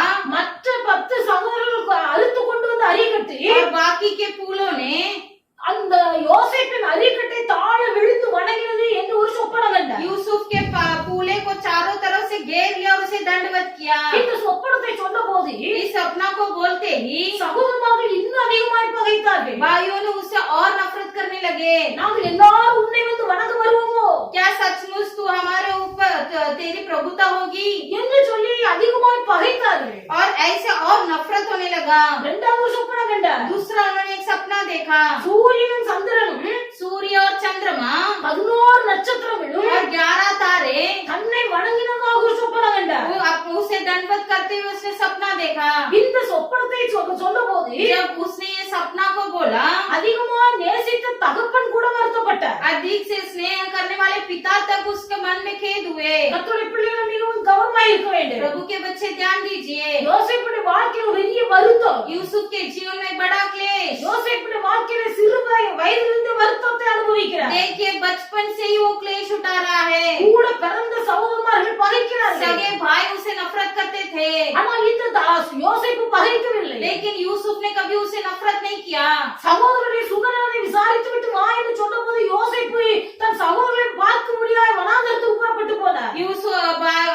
अपने भाई सगे भाई लोग का पूछताछ करने के लिए वो यूसुफ वहाँ से निकल पड़ा। தகப்பன் சொல்லுக்கு கீழ்ப்பட்டு जैसे ही पिता बोले उनका बात मानकर, அண்ணமாரி எவ்வளவுதான் பகைத்தாலும் चाहे उसके भाई लोग कितने ही उसे नफरत करे, அண்ணமாரை நேசித்து उस भाइयों से वो प्रेम करके அண்ணமாருக்கு தானியம் கொண்டு போகிறார். और उनके लिए वो भोजन लेके गया। வேதத்தில் எழுதப்பட்டிருக்கிறது, यहाँ पर लिखा है யோசேப்பின் சகோதரர்கள் यूसुफ का भाई யோசேப்பு தூரத்தில் வருவதை பார்த்து जब उन्होंने देखा दूर से आते हुए, அதோ சொப்பனக்காரன் வருகிறார், देखिए सपना देखने वाला आ रहा है, அவனை கொன்று போடுவார். इसे मार डालेंगे। அவன் சொப்பனம் எப்படி நிறைவேறும் என்று பார்க்கிறார். देखेंगे कि इसका सपना कैसा पूरा होता है। என்று அவனை கொலை செய்ய முயற்சி செய்தார்கள். ऐसे उसे मार डालने की उन्हें योजना बनाई। ஆனால் யோசேப்பின் மூத்த சகோதரன் लेकिन यूसुफ का बड़ा भाई யோசேப்பை கொலை செய்து போடாதபடிக்கு उससे घात न करते हुए அவனுடைய கரத்திலிருந்து யோசேப்பை விடுவித்து उनके हाथों से छुड़ाकर அவன் மரித்து போகாதபடிக்கு பாதுகாத்தார். उसको मरने से बचा लिया।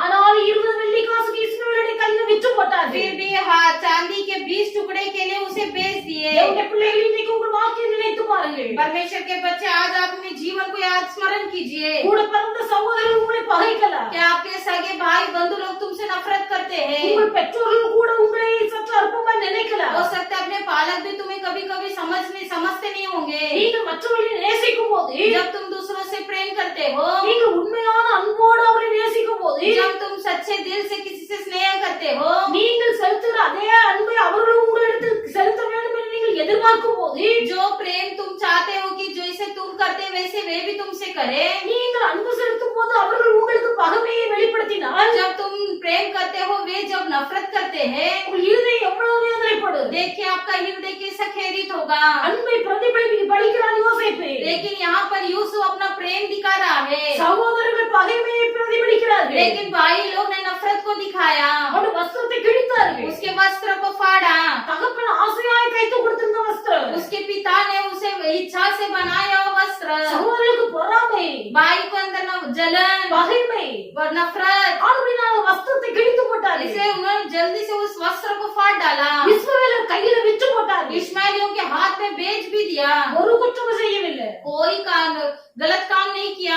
இந்த இஸ்மவேலர்கள் इश्माइलियों யோசேப்பை கொண்டு போய் यूसुफ को लेकर जाकर போத்திபார் அரண்மனையில விற்று போட்டார்கள். पोतीबार के महल में बेच दिए, அங்க அடிமையாய் விற்று போடப்பட்டார். यहाँ पर वो दासीत्व बनकर आया। வேதத்துல வாசிக்கிறோம், यहाँ पर हम पढ़ते हैं, கர்த்தர் யோசேப்பை குறித்து ஒரு தேவ சித்தம் வைத்திருந்தார். परमेश्वर का एक मकसद था यूसुफ के जीवन में। அந்த தேவ சித்தம் நிறைவேறும் வரையிலும் जब तक परमेश्वर का मकसद पूरा नहीं हुआ, கர்த்தருடைய கரம் யோசேப்போடு கூட இருந்தது. परमेश्वर का हाथ यूसुफ के साथ था। தாவீதின் மீது கர்த்தருடைய கரம் பாரமாய் இருந்தது.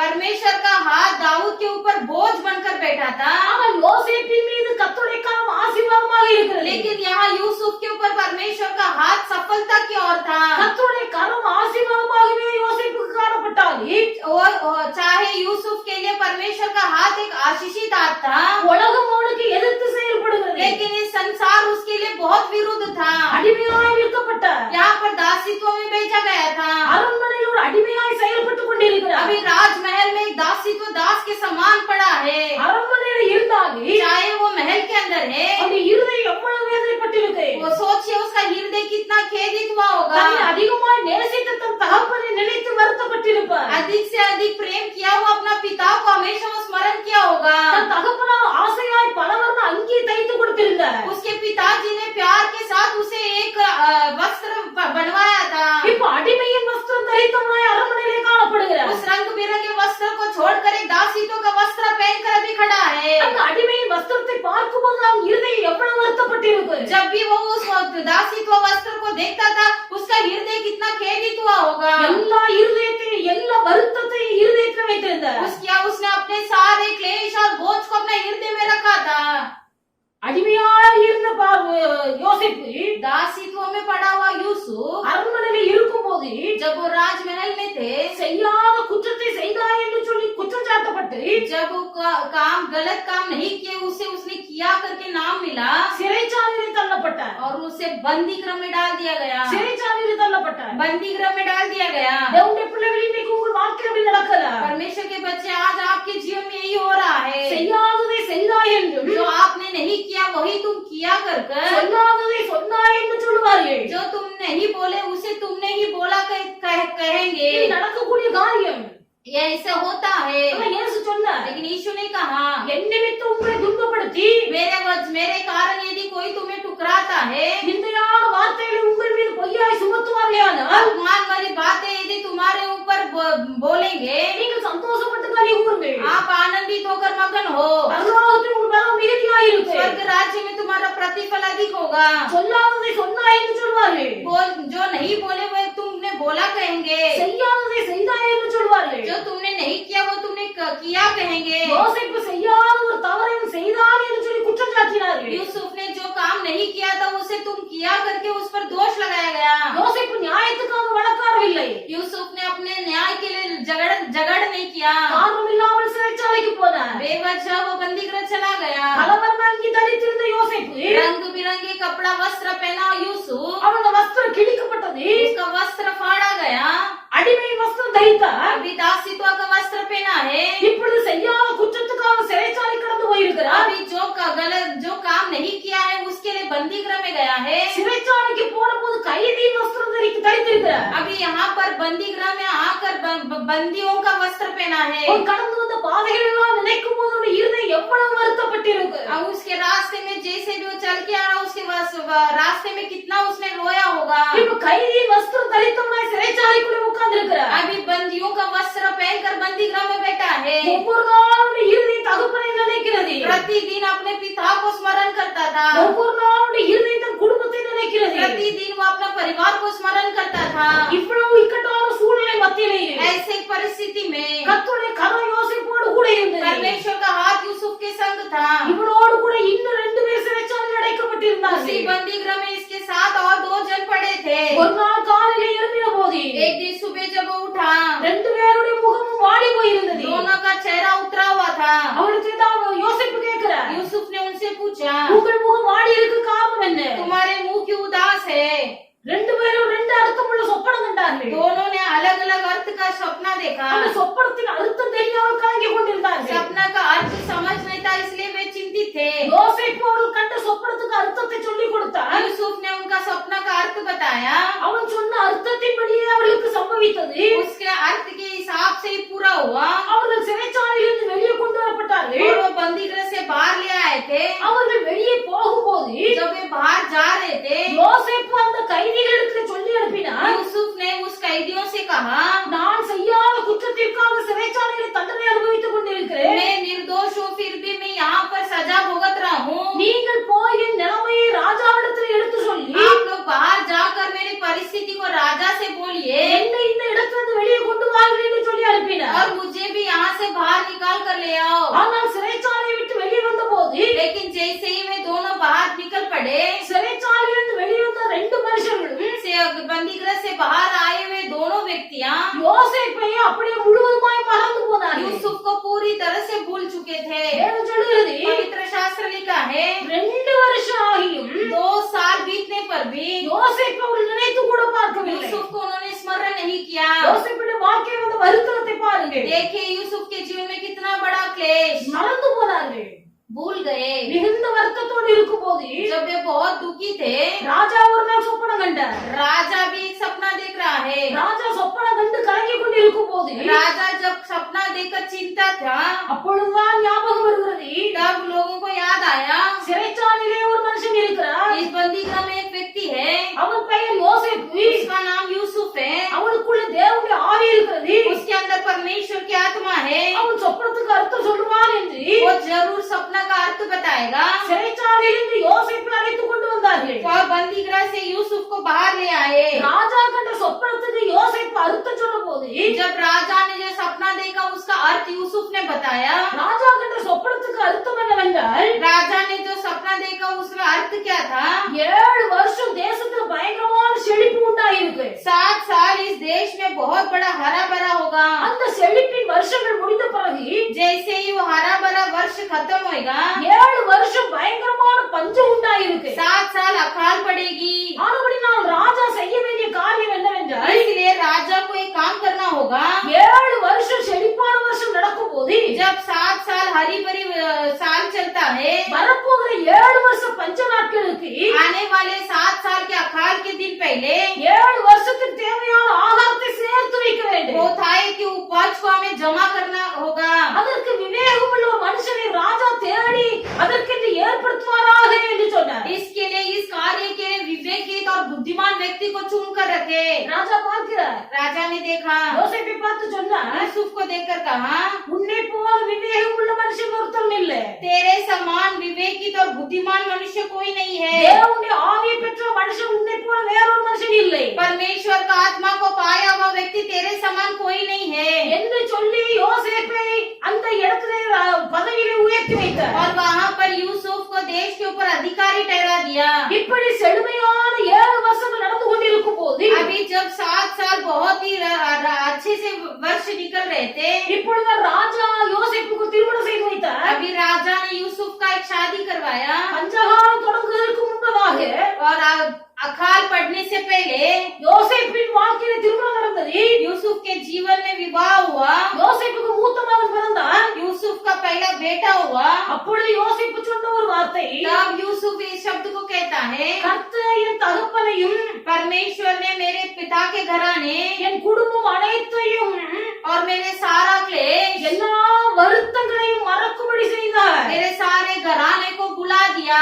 என்று சொல்லி தன் குமாரனுக்கு மனாசே என்று பெயர் வைத்தார். ऐसे कहकर अपने जेठे पुत्र का नाम मनशे रखा। தேவன் எல்லா வருத்தங்களையும் மாற்றுகிறவர். परमेश्वर सारे क्लेश को दूर कर देता है। தேவனுடைய பிள்ளைகள் உங்கள் வாழ்க்கையில் வருத்தங்கள் எந்த விதத்தில் இருந்தாலும் परमेश्वर के बच्चे आपके जीवन में क्लेश कैसे भी आए हो, உங்கள் பெற்றோர்கள் உங்களை அற்பமாய் பார்க்கும் போது हो सकता सकता है कभी कभी अपने पालक भी आपको तुच्छ समझते அது होंगे, உங்கள் வாழ்க்கையில் வருத்தத்தை உண்டாக்குமையானால் इसके वजह से आपके जीवन में क्लेश हो गया है। உங்கள் வருத்தத்தை மாற்றுகிற இயேசு ஒருவர் இருக்கிறார் என்பதை மறந்து போகாதீர்கள். आपका क्लेश को बदलने वाला यीशु एक है करके आप भूल मत जाइए। உங்கள் கூட பிறந்த சகோதரர்கள் आपके सगे भाई लोग உங்களை பகைப்பார்களேயானால், यदि वो आपसे नफरत करते हैं, உங்களை பார்க்கும் போது கசப்பாய் நினைப்பார்களேயானால், जब आपसे आपको देखते ही आपको नफरत करते हैं, அது உங்கள் வாழ்க்கையில் உங்கள் இருதயத்தில் வருத்தத்தை கொண்டு வராதிருப்பதாக इस कार्य से आपके जीवन में क्लेश ना आए, சந்தோஷப்பட்டு களி கூறுங்கள். लेकिन आनंदित होकर मगन हो जाओ, கர்த்தருடைய கரம் உங்களோடு கூட இருக்கிறது. क्योंकि प्रभु का हाथ आपके संग है।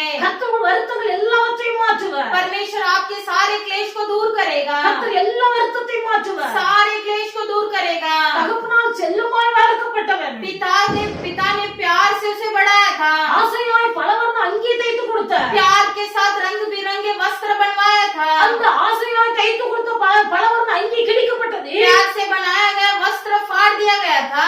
இப்பொழுது அடிமையின் வஸ்திரத்தை உடுத்திருக்கிறார். अभी दासीत्व का वस्त्र पहना है, அடிமையின் வஸ்திரம் களைந்தது. अभी दासीत्व का वस्त्र निकला, இப்ப கைதியின் வஸ்திரம் உடுத்திருக்கிறார். अभी बंदी का वस्त्र पहना है। காலங்கள் மாறின போது, चाहे दिन निकलते गए, வருஷங்கள் கடந்த போது, साल बीतते गए, விவேகமுள்ள மனுஷன் யோசேப்பு என்கிற அறிவு ராஜாவுக்கு வந்த போது, जब राजा को समझ में आए कि समझदार व्यक्ति यूसुफ ही है, தேவ ஆவியை பெற்ற மனுஷன் யோசேப்பு என்கிற அறிவு ராஜாவுக்கு வந்த போது, जब राजा को समझ आए कि परमेश्वर की आत्मा को पाया वो व्यक्ति यूसुफ है, யோசேப்புக்கு ராஜ வஸ்திரம் தரிக்கப்பட்டது. यूसुफ को राज वस्त्र पहनाया गया, யோசேப்புக்கு ராஜ வஸ்திரம் தரிக்கப்பட்டது. यूसुफ को राज वस्त्र पहनाया गया। அல்லேலூயா. அல்லேலூயா. தேவன் என் வருத்தங்கள் எல்லாவற்றையும் மறந்து போக பண்ணினார் என்று சொல்லுகிறார். परमेश्वर ने मेरे सारे क्लेश को दूर कर दिया करके ऐसे यूसुफ कहता है। எந்தெந்த காரியங்களை குறித்தெல்லாம் உங்கள் வாழ்க்கையில் வருத்தங்கள் இருந்தாலே, क्या क्या किन किन बातों से आपके जीवन में क्लेश बढ़ रहा है? தேவனுடைய பிள்ளைகள் வருத்தங்கள் வகை வகையாய் வரும். क्लेश भिन्न भिन्न प्रकार से आती है, வருத்தங்கள் வகை வகையாய் வரும். क्लेश भिन्न भिन्न प्रकार से आती है, ஆனால் வருத்தங்கள் எல்லாம் மாற்றுகிறவர் ஆண்டவராகிய இயேசு கிறிஸ்து. लेकिन उन सारे क्लेशों को दूर करने वाला केवल प्रभु यीशु मसीह है। யோசேப்பின் வருத்தங்கள் எல்லாவற்றையும் கர்த்தர் மாற்றினார். यूसुफ के सारे क्लेश को परमेश्वर ने भुला दिया, அவன் குடும்பம் முழுவதையும் மறக்கும்படி கர்த்தருக்கு உதவி செய்தார். उनके सारे घराने को भूलने के लिए प्रभु ने सहायता किया। யோசேப்பு ஸ்தானத்தில் நாம் இருந்திருப்போமேயானால், यदि इस यूसुफ के जगह हम होते, எவ்வளவு வருத்தப்பட்டிருப்போம். कितना हम और चिंते में होंगे। தகப்பனை பிரிந்து, पिता से अलग होकर, சகோதரர்கள் குடும்பத்தை எல்லாத்தையும் இழந்து, भाई के परिवार को सबको दूर होकर, அடிமையாய் போய் दासित्व में आकर, சிறைச்சாலையில் இருந்து बंदी गृह में पड़कर, இப்ப ராஜ பதவிக்கு வந்திருக்கிறார். अभी राजपद में आके बैठा है। கஷ்டப்பட்டது போது அல்ல, जब वे दुख में थे तभी नहीं, இப்ப ஆசிர்வதிக்கப்பட்ட பிறகு அதிகமாய் நினைத்திருப்பார். अभी आशीष जब हुए तभी वो बहुत स्मरण करने लगे। அவனுடைய தகப்பன் நினைத்திருக்கிறார், என் மகன் யோசேப்பு செத்து போனார், उसका पिता सोच रहे हैं कि उसका बेटा यूसुफ मर गया है, என் மகன் மரித்து போனார். मेरा बेटा मर चुका है। என் தகப்பன் நினைத்துக் கொண்டிருக்கிறார். ऐसा पिता वहाँ पर ऐसे सोच रहे ஆனா हैं, யோசேப்பு ஆசிர்வதிக்கப்பட்டு உயர்த்தப்பட்டிருந்தார். लेकिन यहाँ पर यूसुफ आशीष पाकर उठाया गया है। யோசேப்பு நினைத்து பார்த்திருக்க மாட்டார். यूसुफ ने कभी सोचा नहीं होगा என் தகப்பனாரை என்றைக்கு பார்ப்பேன், मैं अपने पिता से कब मिलूंगा, என் சகோதரமார்கள் என்றைக்கு நான் பார்ப்பேன். मैं अपने भाई से कब मैं मिलूंगा। அவன் அது ஒரு பெரிய வருத்தமா இருந்திருக்கும். उनके अंदर वो एक चिंता हुआ होगा। வேதம் சொல்லுகிறது, वचन कहता है, கர்த்தருடைய வார்த்தை யோசேப்பின் வாழ்க்கையில் நிறைவேற முடியும் வரைக்கும், जब तक परमेश्वर का वचन यूसुफ का जीवन में पूरा नहीं हुआ, கர்த்தருடைய வார்த்தையோட புடமிட்டது, और परमेश्वर का वचन उसे परमेश्वर का वचन में ताड़ न दिया। அவனுடைய பிராணன் இரும்பு கூண்டில் அடைபட்டிருந்தது என்று எழுதப்பட்டிருக்கிறது. यहाँ पर लिखा है कि उसका प्राण को बंदी गृह में बंद करके रखा था। கஷ்டப்படும் போதாவது கர்த்தரை நோக்கி பார்த்திருந்திருப்பார். जब पीड़े में थे तभी वे प्रभु को देखे होंगे, அவன் ஆசீர்வதிக்கப்பட்டிருக்கும் போது लेकिन जब वे आशीषित पाए, அவனுடைய நினைப்பு குடும்பத்தை குறித்து வந்திருக்கு. वो अपने परिवार के बारे में ज्यादा सोचने लगे। என் தகப்பன் எப்படி இருக்கிறாரோ, मेरा पिता कैसा होगा, என் குடும்பத்தார் எப்படி இருக்கிறார்களோ, मेरा परिवार वाले कैसे हैं, நான் அரண்மனையிலே இருக்கிறேன், मैं तो महल में बैठा हूँ, நான் இப்படி ஆசீர்வாதமா இருக்கிறேன் என்பது என் தகப்பனுக்கு தெரியாது. मैं इतना आशीषित हूँ करके मेरे पिता नहीं जानते, நான் இப்படி ஒரு உன்னதமான பதவியில் இருக்கிறேன் என்பது என் சகோதரனுக்கு தெரியாது. मैं इतना एक बड़ा पद में हूँ करके मेरा भाई नहीं जानता, எந்த விதத்திலெல்லாம் வருத்தப்பட்டாலும் தெரியாது. कितने कैसे कैसे वे क्लेश उठाया हमें नहीं पता, ஆனால் இவன் வருத்த வருத்தத்தை பார்த்த கர்த்தர் लेकिन इसके चिंताओं को देखा हुआ परमेश्वर இவனுக்கு ஒரு குமாரனை கொடுத்து इसे एक बेटा देकर அவன் வருத்தம் முழுவதையும் மறக்கும்படி செய்தார். इसके सारे क्लेश को दूर करने रखा। இன்னைக்கு தேவனுடைய பிள்ளைகள் आज प्रभु के बच्चे, நீங்கள் எந்த விதமான வருத்தத்தோடு இருந்தார்கள், आप कितने ही बड़े क्लेश में हो, வருத்தப்பட்டு பாரம் சுமக்கிறவர்களே, वे बहुत से दबे हुए लोग हो, நீங்கள் எல்லாரும் நிறுத்தி பாருங்கள். आप सभी मेरे पास आओ, நான் உங்களுக்கு இணைக்காத சமாதானம் தருவேன் என்று मैं சொல்லுகிறேன். ही आपको विश्राम और शांति दूंगा। மோசே சொல்லுகிறார், इस प्रकार मूसा ने कहा। சங்கீதம் 90 அவருடைய 10ஆம் வசனத்தை வாசிப்பீர்களானால் 90 का भजन संगीत उसका 10वां वचन को जब पढ़ोगे, हमारी आयु के वर्ष 70 तो होते हैं और चाहे बल के कारण 80 वर्ष भी हो जाए तो भी उनका गमन केवल कष्ट और शोक ही शोक है। वह जल्दी कट जाती है और हम जाते रहते हैं।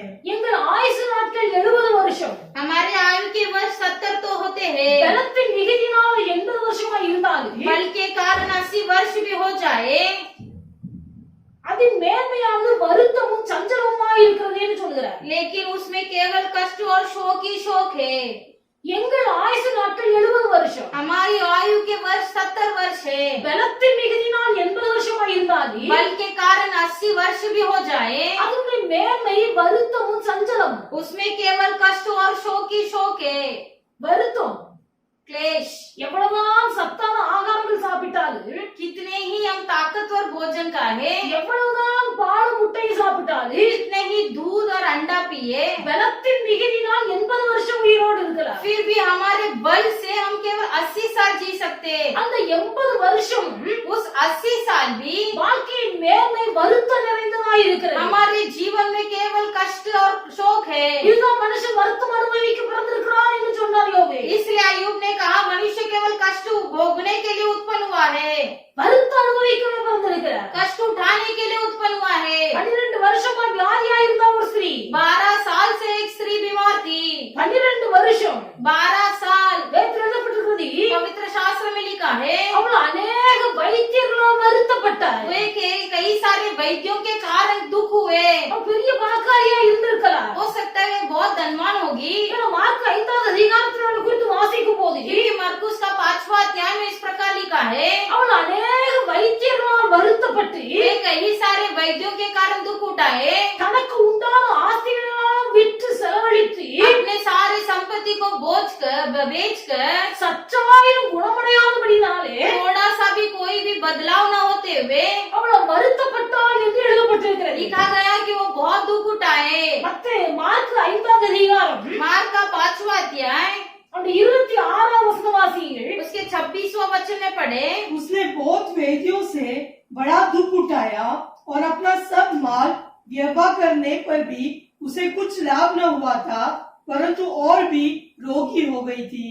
அந்த இடத்துல நம்ம வாசிக்கிறோம். यहाँ पर हम पढ़ते हैं, அந்த 12 வருஷமா வியாதி உள்ள அந்த சகோதரி 12 साल से जो बीमार थी बहन அநேக வைத்தியர்களால் மிகவும் வருத்தப்பட்டு बहुत वैद्यों से बहुत दुख उठाया, தனக்கு உண்டானவைகள் எல்லாம் செலவழித்தும் अपना सारा माल संपत्ति को बेचकर சற்றாயிரம் குணமடையாமல் कुछ लाभ न होते हुए, அதிக வருத்தப்படுகிற போது परंतु और अधिक बोझ होने पर 12 வருஷம் ஆஸ்தி விற்று செலவழித்திருக்கிறார். 12 साल उसने संपत्ति बेच कर ध्यान दिया। 12 வருஷம் இருந்து ஆஸ்தி விற்று செலவழித்து சற்றாயிரம் குணமடைகிறது. 12 साल उसने अपने संपत्ति बेच कर इलाज करने पर भी कुछ लाभ न मिला, வைத்தியர்களால் வருத்தப்படுகிறார். वैद्यों के कारण दुख उठाई। ஏன்னா இத்தனை வருஷம் மாத்திரம் மருந்து சாப்பிட்டு ஒரு குணம் இல்ல. देखिए इतना साल से दवाई पानी लेते हुए भी कोई बदलाव नहीं, ஆனா வைத்தியர்களால் வருத்தப்படுகிறார். इसलिए वैद्यों के कारण दुख उठाई, ஆஸ்தி எல்லாம் வச்சு போட்டார். संपत्ति सारा बेच दिया, சற்றாயிரம் குணமடையவில்லை. कुछ भी लाभ न हुआ। இப்படி வருத்தப்பட்டு கொண்டிருக்கும் போது जब ऐसे एक क्लेश में पड़ी थी, இயேசு கிறிஸ்துவை குறித்து கேள்விப்பட்டார். तब उन्होंने यीशु की चर्चा को सुना। ஒரு நாள் இயேசு திரள் கூட்டமாய் கடந்து வந்து கொண்டிருக்கும் போது एक दिन जब यीशु मसीह भीड़ के साथ आ रहे थे, திரள் கூட்டத்துக்குள் நுழைந்து उस भीड़ के बीच में घुसकर இயேசு கிறிஸ்துவின் வஸ்திரத்தின் ஓரத்தை தொட்டார். यीशु मसीह के वस्त्र के ओंठ को वस्त्र को छू ली। இயேசு கிறிஸ்துவின் வஸ்திரத்தில் இருந்து வல்லமை புறப்பட்டு போய் उस वस्त्र के चोर से प्रभु का सामत उतरकर அந்த நிமிஷமே उसी क्षण में 12 வருஷமாய் வியாதியா இருந்த அந்த சகோதரி 12 साल से जो बीमारी रोगी से पड़ी हुई बहन வேதத்தில் வாசிக்கிறோம். पवित्र शास्त्र में करते हैं, அந்த நிமிஷமே அந்த சகோதரியின் சரீரத்திலே ஆரோக்கியத்தை உணர்ந்தால் என்று எழுதப்பட்டிருக்கிறது. उसी क्षण में उस रोगी से चंगाई मिली करके यहाँ पर पढ़ते हैं। இன்னைக்கு உங்கள் வருத்தம் எந்த காரியத்தில் இருக்கிறது? आज के दिन आप किस बात से दुखी हो, எத்தனை வருஷம் வியாதியா இருந்தாலும், चाहे कितने साल का बीमारी क्यों न हो, 12 வருஷம் வியாதியா இருந்தாலும், क्या 12 साल का रोग हो, இனி என்னிடத்தில் இருப்பதற்கு எந்த ஆசையும் இல்லை என்று வருத்தம் अभी இருந்தாலும், मेरे पास बेचने के लिए कुछ भी नहीं है, ऐसे एक दुख में हो,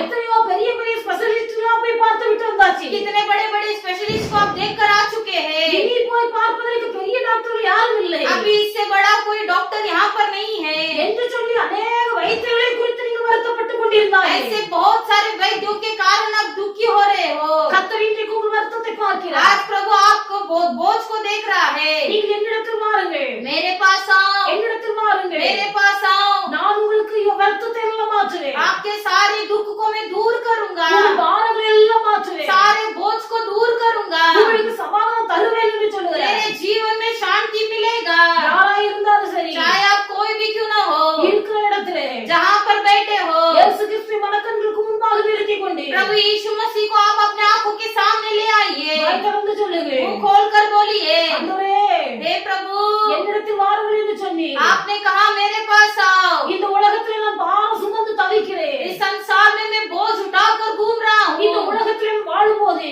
जब तक मैं इस संसार में हूँ, எனக்கு அறிவு தெரிந்த நாளில் இருந்து जब तक मेरी समझ है, இதுவரையிலே நான் வருத்தத்தை அனுபவிக்கிறேன். अब तक मैं क्लेश ही उठा रहा हूँ। என் வாழ்நாளெல்லாம் வருத்தமாய் கழிந்து கொண்டிருக்கிறது. मेरा सारा जिंदगी इस क्लेश में ही चला गया। என் வாழ்நாளெல்லாம் பாரம் சுமந்து தவிக்கிறேன். मेरा पूरा जिंदगी इस बोझ के साथ ही निकल गया। நான் பாரம் சுமந்து சுமந்து இழைத்து போனேன். इस बोझ को उठा उठा कर मैं थक चुका हूँ। இனி பாரம் சுமக்க எனக்கு பலன் இல்லை. अभी बोझ उठाने के लिए मुझ में ताकत नहीं நான் है। வருத்தப்பட்டேன். मैं बोझ के साथ, என் இருதயம் மிகவும் விலகிவிட்டு போனது. मेरा हृदय बहुत निर्बल हो चुका है। தாவீது சொன்னது போல जिस प्रकार दाऊद ने कहा, நிந்தையின் ஈரலை பிளந்தது என்று சொல்கிறார். ये निंदा मेरे हृदय को खेदित कर रहा है। அதுபோல் பலவிதமான வருத்தங்கள் इसी प्रकार कई रीति से दुख என் இருதயத்தை வேதனைப்படுத்திக் கொண்டிருக்கிறது. मेरा हृदय को चुभ रहा है। இனி எனக்கு யாரும் இல்லை. अब मेरे पास कोई नहीं है प्रभु, என் பெற்றோர்கள் அல்ல, मेरे पालक नहीं, உடன் பிறந்த சகோதர சகோதரிகள் அல்ல, मेरे सगे भाई बहन नहीं, என் நண்பர்கள் அல்ல, मेरे प्यारे दोस्त नहीं, நீர் ஒருவர் மாத்திரம் எனக்கு உண்டு. आप ही मेरे लिए केवल हो। உம்முடைய கரம் மாத்திரம் என்னோடு கூட இருக்கட்டும். केवल आपका हाथ मेरे संग रहने दो। உம்முடைய பாதபடியில வந்திருக்கிறேன். आपके चरण में मैं आई हूँ। என் பாவங்களை மாற்றி போடு. मेरे सारे बोझ को दूर कर என் दीजिए, வருத்தங்களை மாற்றி போடு. मेरे सारे क्लेशों को दूर कर கர்த்தருடைய दीजिए। சமூகத்தில் வாய் திறந்து கேளுங்கள். प्रभु के चरण में मुंह खोल कर बोलिए। இதுவரையில் நீங்கள் பாரம் சுமந்து இழைத்தது போது. अब तक आप बोझ उठाकर थक चुके काफी है। இதுவரையில் நீங்கள் வருத்தம் சுமந்து இழைத்தது போது. अब तक आप क्लेश उठाकर थक चुके हो काफी है। உங்கள் பாரங்கள் எதுவாய் இருந்தாலும், आपका बोझ को कुछ भी क्यों ना हो, உங்கள் வருத்தங்கள் எதுவாய் இருந்தாலும், आपका क्लेश कुछ भी क्यों ना हो, கர்த்தர் மேல் இறக்கி வையுங்கள். उसे प्रभु के चरण पर रखो, கர்த்தர் மேல் இறக்கி வையுங்கள். प्रभु के पास उतार कर रखो। உங்கள் பாரங்கள், வருத்தங்கள், வியாதிகள், பலவீனங்கள் எல்லாவற்றையும் आपके सारे रोग और सारे बोझ को இயேசு கிறிஸ்து சிலுவையில் சுமந்து தீர்த்து விட்டார். यीशु मसीह ने अपने कलवरी क्रूस पर उठा लिया है। இனி நீங்கள் சுமக்க வேண்டிய அவசியம் இல்லை. अभी आपको फिर उठाने की आवश्यकता नहीं। முழு மனதோடு கர்த்தரிடத்தில் திரும்புவீர்களானால், यदि आप पूरे दिल से सच्चे मन से प्रभु के पास लौटेंगे, கர்த்தர் இன்றைக்கு உங்களுக்கு சமாதானம் தருவார். आज प्रभु आपको शांति देगा, இன்றைக்கு உங்களுக்கு சமாதானம் தருவார். आज आपको शांति देगा, இன்றைக்கு உங்களுக்கு இளைப்பாறுதல் தருவார். आज आपको विश्राम देगा। எல்லாம் ஜெபிப்போம். हम सब प्रार्थना करेंगे। நல்ல ஆண்டவரை துதிக்கிறோம். अच्छा परमेश्वर आपको धन्यवाद हो, கர்த்தர் தந்த கால வேளைக்காக உமக்கு நன்றி செலுத்துகிறோம். आपने दिए हुए सुबह के समय के लिए धन्यवाद। உம்முடைய பாதபடியிலே आपके चरण में பலவிதமான பாரத்தோடு, कई प्रकार के बोझ के साथ, பலவிதமான வருத்தங்களோடு कई प्रकार के क्लेश के साथ வந்திருக்கிற உம்முடைய பிள்ளைகள் யாராய் இருந்தாலும், बैठे हुए आपके बच्चे कोई भी क्यों ना हो, எந்த இடத்தில் இருந்து உம்மை நோக்கி கூப்பிடுகிறார்களோ, जहाँ कहीं से भी आपकी ओर देखकर पुकार रहे அந்த हैं, இடத்தில் உம்முடைய பிள்ளைகளுடைய கூப்பிடுகிற சத்தத்தை கேட்கிறார்கள். परमेश्वर आप उनकी आवाज को सुनकर उत्तर दीजिए। ஆகாரின் அழுகுரலை கேட்ட ஆண்டவர், हजीरा की आवाज को सुना हुआ परमेश्वर, இன்றைக்கு உம்முடைய பிள்ளைகள் எங்கிருந்து உம்மை நோக்கி கூப்பிட்டார்கள். चाहे आपके बच्चे कहीं पर भी रहकर आपको पुकार रहे हैं, உம்முடைய பிள்ளைகளுடைய கூப்பிடுகிற சத்தத்துக்கு நீர் உருக்கமாய் செவி கொடுத்து, अपने बच्चों की आवाज को परमेश्वर आप सुनकर இந்த பிள்ளைகள் சுமக்கிற எல்லா பாரங்களில் आपके இருந்து, बच्चे उठा रहे जो भी सारे बोझ को, இந்த பிள்ளைகள் அனுபவிக்கிற எல்லா வருத்தங்களில் आपके இருந்து बच्चे उठा रहे जो भी दुख हो, விடுதலையை கொடுத்து, छुटकारा देकर कर பிள்ளைகள் அனுபவித்த வேதனைகள் வருத்தங்கள் பாரங்கள் எல்லாவற்றுக்கும் சரியாக बच्चे अनुभव किए वे सारे क्लेश और बोझ की वजह से இரட்டத்தனையான ஆசீர்வாதத்தை திரும்ப கொடுப்பீராக उसके बदले दोगुना आशीर्वाद को लौटाइए प्रभु அனுபவித்த வேதனைகளுக்கு பதிலாக अनुभव किया हुआ दुख के बदले இரட்டத்தனையான ஆசீர்வாதத்தை கொடுப்பீராக दोगुना आशीर्वाद को लौटाइए அனுபவித்த வருத்தங்களுக்கு ஈடாக अनुभव किया हुआ सारा परमेश्वर दुख के वजह से சுமந்த பாரங்களுக்கு ஈடாக सारे बोझ की वजह से இரட்டத்தனையான நன்மைகளை கொடுப்பீராக इसके बदले प्रभु दोगुना आशीर्वाद लौटाइए உம்முடைய சமாதானத்தினால் சந்தோஷத்தினால் நிரப்பீராக आपके शांति समाधान और खुशियों से भर दीजिए நல்ல நாமம் மாத்திரம் மகிமைப்படுத்தும் केवल आपके अच्छे नाम की महिमा होने दो எங்களை தாழ்த்துடைய கரங்களில் हम அர்ப்பணிக்கிறோம் अपने आप को नम्र होकर समर्पण करते हैं ரட்சகர் இயேசு நாமத்தில் ஜெபிக்கிறோம் பிதாவே उद्धार करता यीशु के नाम से मांगते प्यारे पिता ஆமென் आमीन கர்த்தர் எல்லாரையும் ஆசீர்வதிப்பார் परमेश्वर आप सभी को आशीष करे